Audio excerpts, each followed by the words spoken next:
Hi friends, எல்லாருக்கும் வணக்கம். எல்லாரும் எப்படி இருக்கீங்க? எல்லாரும் நல்லபடியாக இருக்கிறதுக்கு நான் கடவுளை வேண்டிக்கிறேன். எல்லாருக்குமே ஜெய் ஜெகநாத் நமஸ்கார். இன்னைக்கு என்ன வீடியோ பார்க்க போறீங்க அப்படின்னா, நான் போன வீடியோவில் சொல்லியிருந்த மாதிரி நேற்று நாங்கள் ரேஷன் கடைக்கு போயிருந்தோம். என்னோட பேர் கேஒய்சி பண்ணிட்டாங்க இல்லையா? கேஒய்சி பண்ணி எனக்கு அரிசி கொடுத்துட்டாங்க. ஆனால் என்னோட ஹஸ்பண்டோட பேர் கேஒய்சி ஆகலை. ஒரு 2 டைம் மாதிரி கண்ணு ஸ்கேன் பண்ணுறது, அதுக்கப்புறம் கைரேகையெல்லாம் கூட வச்சு பார்த்தோம். அவருக்காகவே இல்லையா, அதனால தாலுக்கா ஆஃபீஸ் போய் பார்க்க சொல்லிட்டாங்க. அதோட ஜனவரி அடுத்த மாசத்துல இருந்து புது கார்டு கொடுப்பாங்களாம். அதனால என்னோடது, என் ஹஸ்பண்டோடது, பாப்பாவோடது தனியாக ஒரு ரேஷன் கார்டு போட்டுட்டு வரலாம். சாரி, பாப்பாவோடது இன்னும் வராது. அவளுக்கு 6 வயசு வரணும்னு இங்கே சொல்லிட்டு இருக்காங்க. தமிழ்நாட்டில் எப்படின்னு எனக்கு தெரியாது. ஆனால் எனக்கும் என் ஹஸ்பண்டுக்கும் தனியாக ஒரு ரேஷன் கார்டு அப்ளை பண்ணுறதுக்கு இப்போது பிளாக் ஆஃபீஸ் தான் போகிறோம். இடம் வந்து குண்டா. சரி, வாங்க போகலாம். இதுக்கு முன்னாடி நான் இங்கே ஃபஸ்ட் டைம் வந்திருந்தப்போ என்னோட ஆதார் கார்டு ஒடியா லாங்குவேஜில் பண்ணணும் அப்படிங்கிறப்ப போயிருந்தோம். ஆனால் தாலுக்கா ஆஃபீஸ்லேயுமே முடியல இல்லையா? அதுக்கப்புறம் இங்கே பக்கத்தில் எங்கேயோ உதுலால தான் ஒரு ஸ்டோரில் பண்ணோம். இதுவும் முடியுமா என்னன்னு தெரியல. இங்கே இருக்கிற பிளாக் ஆஃபீஸ் பார்க்குறதுக்கு முன்னாடி இன்னைக்கு காலைல என்ன சமைச்சோன்னு பாருங்கள். ஏன்னா நிறைய பேர் வந்து ஒடிசா சைடு வந்து மீன் குழம்பு எப்படி வைக்கிறாங்கன்னு தான் காமிக் சொல்லிக்கிட்டே இருக்கீங்க. இன்னைக்கு காலையில் மீன் குழம்பு, அதுக்கப்புறம் இன்னொன்று நீங்கள் நினச்சி கூட பார்த்துருக்க மாட்டீங்க, இதை கூட சமைப்பீங்களான்னு. அந்த மாதிரி ட்விஸ்ட்டாக இருக்கும். மிஸ் பண்ணாமல் பாருங்கள். இன்னைக்கு காலையில் எப்போதும் போல் ஒரு 5:30க்கு மேலே எழுந்திரிச்சிட்டு சாப்பாடெலாம் சமைச்சு முடிச்சிட்டோம். மீன் குழம்பு பார்க்குறதுக்கு நீங்கள் எல்லோரும் இவ்வளோ இன்ட்ரெஸ்ட்டாக இருப்பீங்க நான் நினச்சி கூட பார்க்கல. மீன் குழம்புமே நிறைய டைம் நான் அப்லோட் பண்ணிக்கிட்டே இருப்பேன். ஒரு 5 மாதம் கேப்புங்கிறனால நீங்கள் அதிகமாக விரும்புவீங்கன்னு நினைக்கிறேன். ஓகே, இன்னைக்கு பார்க்கலாம். இது வந்து நேற்று அம்மா மார்க்கெட்லேருந்து வாங்கிட்டு வந்திருந்தாங்க. நல்ல பெரிய மீனாக 2 மீன் வாங்கிட்டு வந்திருந்தாங்க. நேற்று சாயங்காலம் பாதி சமைச்சிட்டாங்க. நான் நேற்று சாப்பிட மாட்டேங்களா, அதனால் அவங்களுக்கு மட்டும் சமைச்சிக்கிட்டாங்க. மீதம் இருந்ததை இன்றைக்கி சமைக்கிறோம். இன்றைக்குமே எல்லாருக்கும் ஷேர் பண்ணி தான் சமைக்க போகிறோம். என்னென்ன சேர்க்குறோம் அப்படின்னா, வெங்காயம், மீன் குழம்பு அப்படின்னாவே கண்டிப்பாக ஒரு 5-6 தக்காளியாவது சேர்ப்பாங்க. ஏன்னா புளி சேர்க்க மாட்டாங்களா, அதனால தான் 5 தக்காளி. அப்புறம் எப்போதும் போல் உங்ககிட்ட முன்னாடி சொல்லியிருக்கேன்ல, சாப்பாடு செய்யும்போது அரிசி போடும்போதே உருளைக்கிழங்கு கழுவி போட்டுட்டோம் அப்படின்னா சாப்பாடு வெந்து வர டைமில் உருளைக்கிழங்கும் வெந்துடும். அதே மாதிரி தான் வேக வச்சு ஒரு 3 உருளைக்கிழங்கு தனியாக எடுத்திருக்கோம். இதுக்கப்புறம் தான் உரித்து கட் பண்ணி வைக்கணும். உருளைக்கிழங்கு சேர்த்து தான் இன்றைக்கி மீன் குழம்பு வைக்க போகிறோம். இந்த மாதிரி பெரிய மீன் வாங்கினா மட்டும்தான் முதல்ல பொரிச்சிட்டு அதுக்கப்புறம் குழம்பு வைப்பீங்களா, இல்லை எல்லா மீனும் அப்படின்னு நினச்சிங்கன்னா பாதி மீனை இங்கே முதல்ல பொரிச்சிருவாங்கங்க. அதுக்கப்புறம் தான் சமைப்போம். அதுக்கப்புறம் என்ன பொரியல் வைக்க போகிறோம் அப்படின்னா, முள்ளங்கி, அதுக்கப்புறம் உருளைக்கிழங்கு, கோவாக்காய், எல்லாமே உருளைக்கிழங்கு பொரியல் இங்கே எப்படி செய்வோம் அதே மாதிரி சின்ன சின்ன பீஸாக கட் பண்ணி வச்சுருக்கோம். இது வந்து தனியாக பொரிக்கிறதுக்கு இல்லை. இதில் வந்து இதில் என்ன மிக்ஸ் பண்ண போகிறாங்க அப்படின்னா, இந்த மாதிரி பெரிய மீன்ல எல்லாம் குடல், அதுக்கப்புறம் முட்டையெல்லாம் க்ளீன் பண்ணுறவங்களுக்கு தெரிஞ்சிருக்கும். அதோட முட்டை வந்து நல்ல சின்ன சின்ன பலூன் மாதிரி ஒரு மாதிரி கொஞ்சம் நீட்டமாக இருக்கிற மாதிரி இருக்கும். அதுக்கப்புறம் அதோட குடல்லையுமே பித்தத்தை மட்டும் தூக்கி போட்டுருவாங்களாம். இங்கே சொன்னது அப்படி தான். அதனால் உங்ககிட்ட நான் அப்படியே எக்ஸ்பிளைன் பண்ணுறேன். பித்தை வந்து கசக்கும்னு சொல்லி தூக்கி போட்டுட்டு மற்றதெல்லாம் ஒரு 4-5 தடவை வாஷ் பண்ணிவிட்டு சூடு பண்ணோம் அப்படின்னா முதல்ல முறையாக வருங்க. அதுக்கப்புறம் எண்ணெயாக வரும். அங்கே பாருங்களேன், இந்த கிண்ணத்தில் நேற்று சூடு பண்ணி வச்சாங்க. இந்த ஓரத்தில் மஞ்சள் கலரில் இருக்குது இல்லைங்க, அது எல்லாமே எண்ணெய். அதை நல்லா ஹீட் பண்ணோம் அப்படின்னா அந்த எண்ணெய் வர்ற வரையே சூடு பண்ணணும். எண்ணெய் வந்ததுக்கப்புறம் அந்த எண்ணெய் வந்துக்கிட்டே இருக்கும்னு சொல்லிட்டு இறக்கி வச்சுருவாங்க. அந்த மாதிரி சூடு பண்ணி வச்சுருக்கிறத அந்த பொரியல் கூட மிக்ஸ் பண்ணி அம்மா எப்படி பொரியல் செய்கிறாங்கன்னு பார்க்கலாம். இப்போ எப்போதும் போல் கடாய் காய வச்சதுக்கப்புறம் கடுகு எண்ணெய் சேர்த்துட்டு வெங்காயம் சேர்த்துருக்காங்க. இது இப்போ நல்லா வதங்கட்டும். வீடியோவில் அடுப்பு பார்த்தா வெள்ளை வெள்ளையாக தெரியும். உங்களுக்கே இது என்னடா இப்படி இருக்குன்னு நினைப்பீங்க. அடுப்பு ரொம்ப இடிஞ்சிருக்குங்க. ஒரு 5 மாதமாக வீட்டில் யாருமே இல்லைல்ல, அம்மாவும் வேலைக்கு போயிட்டாங்க, அதனால் பூச முடியலை. இப்போ வீடு பூசிட்டு இருக்கிறனால வெளியே அடுப்பும் போட முடியலைங்களா, அதனால் அடுப்பை பூசாமல் வச்சுருக்கோம். இப்போ இன்றைக்கி பூசணும் அப்படின்னா அன்றைக்கே சமைச்சிட்டோன்னா மறுபடியும் வெடிச்சிருங்களாம். அதனால் பூசாமல் வச்சுருக்காங்க. வீட்டுக்குள்ளே எல்லாம் பூசி முடிச்சதுக்கப்புறம் வெளியே அடுப்பு போட்டுட்டு அதுக்கப்புறம் பூசிக்கிறேன்னு அம்மா சொல்லியிருக்காங்க. வெங்காயம் நல்லா வதங்கினதுக்கப்புறம் கொஞ்சமாக மசாலா சேர்த்துருக்காங்க பாருங்கள். ஏன்னா பொரியல் தானே பண்ண போகிறாங்க, அதனால் வெறும் வரமிளகாவும் எண்ணெயும் சேர்த்து மட்டுமே பொரியல் பண்ணிடுவோம். ஆனால் இது வந்து அந்த குடலும் மிக்ஸ் பண்ணுறனால கொஞ்சமாக மசாலா சேர்க்குறாங்க. கசப்புத்தன்மை இல்லாமல் கொஞ்சம் காரமாக இருக்குமா.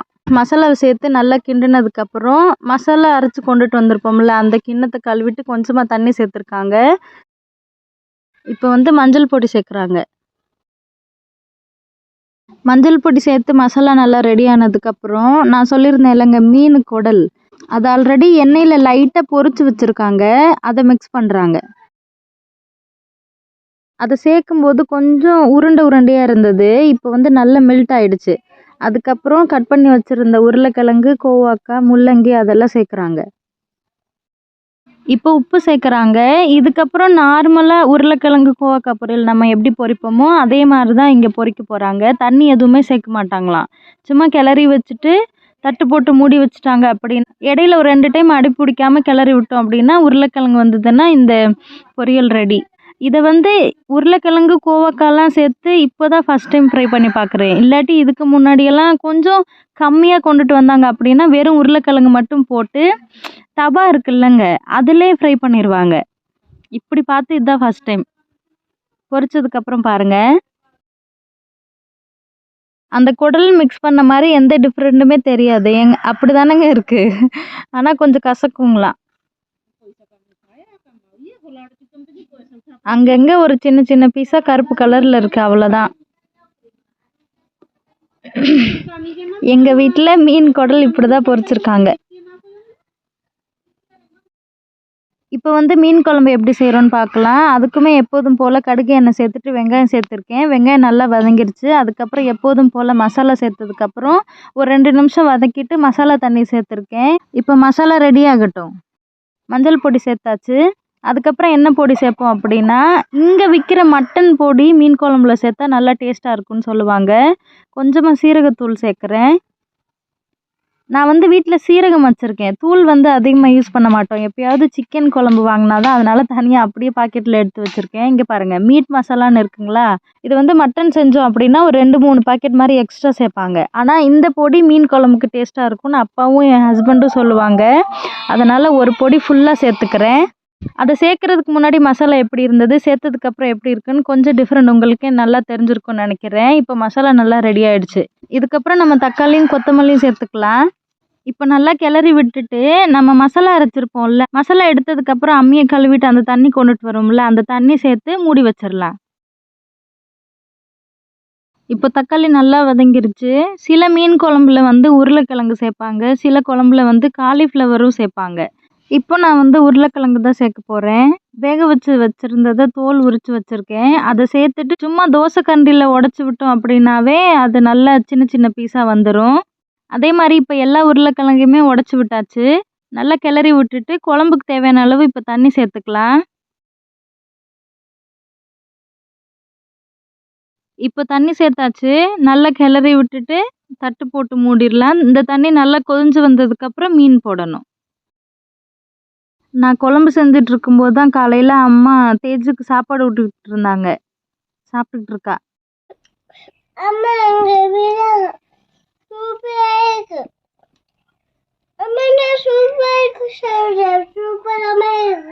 சரி, என்ன குழம்பு சொல்லு பாப்போம்.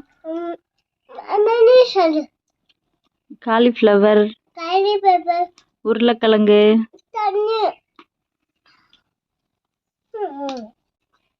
சரி இப்போ சொல்லு. உருளைக்கிழங்கு, உருளைக்கிழங்கு, தக்காளி குழம்பு, பொரியல் வந்து கோவக்காய், உருளைக்கிழங்கு, முள்ளங்கி பொரியல். வாங்க சாப்பிடலாம். அதெல்லாம் சொல்லியாச்சு. சரி சாப்பிடு. அதுவும் சொல்லிட்டேம்மா. அட இதுக்கு பேரு தாமா. சரிங்க வா, நீயே சொல்லு வா. ஒடியால சொல்லு வா. பொரியல் கிண்ணத்தை கை நீட்டு சொல்லாதான் என் தப்பு. சரி பாட்டு பாடுறத கேளுங்க. ஸ்டார்ட். 1 2 3. பாடு.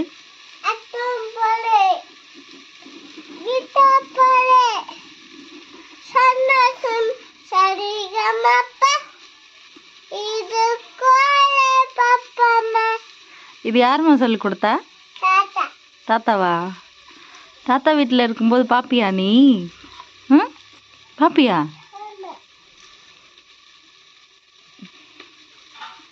தாத்தாவை எவ்வளோ பிடிக்குமா? ரொம்ப பிடிக்குமா? தாத்தாவை இப்போ மிஸ் பண்ணலையா? மிஸ் பண்ணலையா? அப்புறம் ரொம்ப பிடிக்குங்கிற. தாத்தா வீட்டுக்கு கூப்பிடலாமா? இங்கே பாரு, தாத்தா வீட்டுக்கு கூப்பிடலாமா? ஏன் அதுக்குள்ள கோவம்? இந்த மாதிரிலாம் இருக்கிறது தாங்க உங்கள் தேஜு. அப்பாவுக்கு வந்து ஜீ தமிழில் சரிகமபா ஷோ ரொம்ப பிடிக்கும். சாட்டர்டே சண்டே மிஸ் பண்ணாமல் பார்ப்பாங்க. அங்கேருந்து தாத்தாவும் பேத்தியும் பேசி பாடி கற்றுக்கிட்டது தான் இந்த பாட்டு.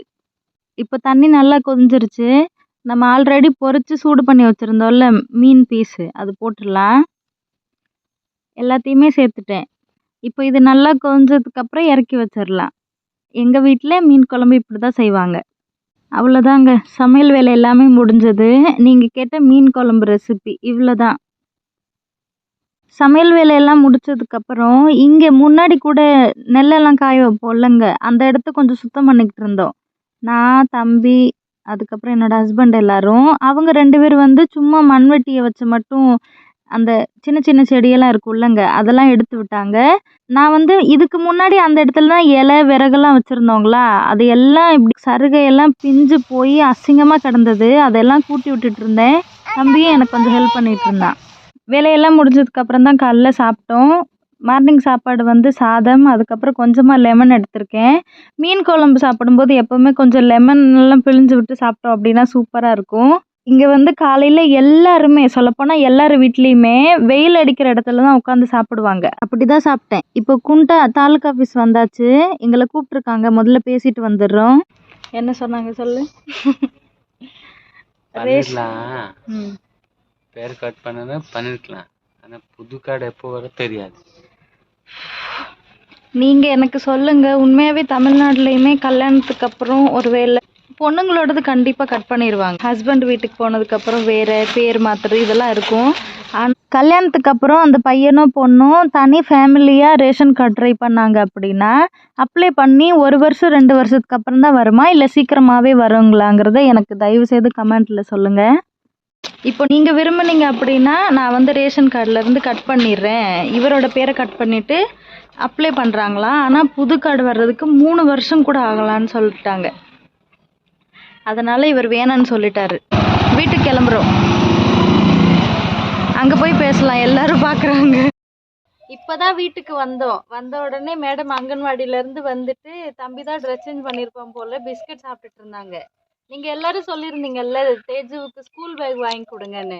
ஸ்கூல் பேக் வாங்கியாச்சு. ஃப்ளிப்கார்ட்டில் வாங்கினேன், 182 ரூபா. சின்ன பேக். இங்கே பாருங்க. கிட்டியா? சரி, பெரிய பேக். இங்கே சும்மா ஒரு புக்கு அப்புறம் ஸ்லைடு வச்சுக்கலாம். ஒரு 2 புக்கு இல்லாட்டி ஒரு 3 புக்கு வச்சுக்கிற மாதிரி ஸ்பேஸ் இருக்கு. அதுக்கப்புறம் இங்கே ஒன்று.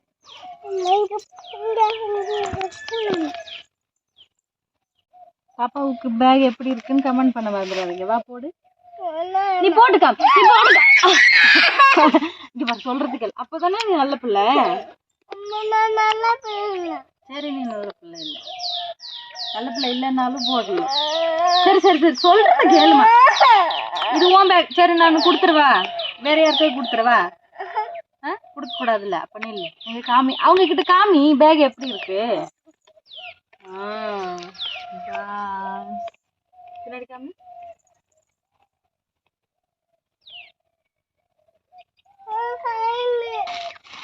வீட்டுக்குள்ள மண்ணு பூசிட்டு இருந்த வேலை வந்து ஓரளவுக்கு முடிஞ்சதுங்க. இதுக்கப்புறம் வந்து அந்த வாசலுக்கு முன்னாடி டேபிள் வச்சுருக்கோம்லங்க, அந்த இடம், அதுக்கப்புறம் உள்ளே சமைக்கிறோம்ல அந்த இடம் மட்டும்தான். அதுக்கப்புறம் வெளியே எப்போ வேணாலும் செஞ்சுக்கலாம், இன்னும் கொஞ்சம் டைம் இருக்குது. ஆனால் அம்மா தான் பாவம், டெய்லியும் வயல் வேலைக்கு போகிறாங்க. வந்ததுக்கப்புறம் அவங்க மண்ணு பூசுவாங்க, நான் சமைப்பேன். அந்த மாதிரி தான் வேலை நடந்துட்டுருக்கு. மண் தண்ணியெல்லாம் நான் கொண்டுட்டு வந்துடுறேன், ரொம்பவும் சிரமப்படுத்தக்கூடாது. அதுக்கப்புறம் இன்னைக்கு காலையில் வெளியே க்ளீன் பண்ணோம்லங்க, அந்த இடம் இப்போதைக்கு இப்படி இருக்குது. இந்த குப்பையெல்லாம் ஏன் இன்னும் இப்படியே வச்சுருக்கேன் அப்படின்னா, நைட்டில் சாப்பிட்டதுக்கப்புறம் இல்லாட்டி ஈவினிங் டைமில் நல்லா குளிருங்களா, அப்போ எப்போதுமே கூதை காய்கிறதுக்கு தேவைப்படும்னு அதெல்லாம் வச்சுருக்கோம். இந்த விறகெல்லாம் காய வச்சுட்டு எரிக்கிறதுக்கு தான் இங்கே ஒரு இடத்துல அப்படியே கிடக்குது, அதுக்கப்புறம் இந்த இடத்துல. இது எல்லாமே இதுக்கு முன்னாடி விறகு எரிக்கிறதுக்கு வச்சுருப்போம்ல இலை, அதனால் அப்படி இப்படி குமிச்சு வச்சுருக்கேன். கிடந்த விறகெல்லாம் எடுத்து நல்லா அடுக்கியாச்சு. இப்படி பார்க்குறதுக்கு தான் இந்த இடமே அழகா இருக்கு. வீட்டில் இருந்த கட்டை எல்லாத்தையுமே நேற்று தான் என் ஹஸ்பண்டு, தம்பி, அதுக்கப்புறம் அதுக்கு முன்னாடி அக்காவோட ஹஸ்பண்ட் வந்திருந்தப்பயுமே கொஞ்சம் வெட்டி கொடுத்தாங்க. நிறைய பேர் நான் ஒரு வீடியோவில் பேசிகிட்டு இருக்கும்போது பின்னாடி இருந்த நார்த்தங்காய் மரத்தை கேட்டிங்க. அதில் வேற இவ்வளோ கீழே விழுந்து கிடக்குதே, உங்களுக்கு தேவைப்படாதான்னு கேட்டிங்க. நாங்கள் ஒருவேளை லைட்டாக கலர் மாதிரி இருக்கும்லங்க, அந்த டைம்லலாம் இருந்தோம் அப்படின்னா கண்டிப்பாக எல்லாரும் சாப்பிட்ருப்பாங்க. நான் இருந்தேன், இல்லை என் ஹஸ்பண்ட் இருந்தார் அப்படின்னாவே நிறைய பேர் வந்து கேட்பாங்க. அப்பாவுக்கு கொஞ்சம் பயப்படுவாங்க. அதனால அதிகமாக வந்து யாரும் கேட்டிருக்க மாட்டாங்கன்னு நினைக்கிறேன். ஓகே ஃப்ரெண்ட்ஸ், டைம் இப்போவே 2:22 ஆச்சு. வீட்டு வேலை வந்து இப்போதைக்கு இவ்வளோதான் நடந்திருக்கு. அதுக்கப்புறம் இன்னைக்கு செவ்வாய்க்கிழமை பர்த்டே கொண்டாடுறவங்க 2 பேர் விஷ் பண்ண சொல்லியிருந்தீங்க. ஒன்று வந்து ஹாசினி அப்படிங்கிறவங்க, திருவள்ளூர் டிஸ்ட்ரிக்ட். அவங்க அம்மா பேர் ஷாமினி, பெரியபாளையம்னு இருந்தது. ஹாப்பி பர்த்டே அம்மா, எப்போதும் ஹாப்பியாக இருங்க. நெக்ஸ்ட் வந்து கவிதா அப்படிங்கிறவங்களோட பையன் கஸ்விக், அவங்களோட ஃபர்ஸ்ட் பர்த்டேவா. ஹாப்பி பர்த்டே செல்லக்குட்டி, எல்லாரும் எப்போதும் ஹாப்பியாக இருங்க. ஓகே ஃப்ரெண்ட்ஸ், இன்னைக்கு வீடியோ அவ்வளோதான். சப்போஸ் உங்களுக்கு இந்த வீடியோ பிடிச்சிருந்தது அப்படின்னா please like, share, then subscribe me guys. Thank you, bye.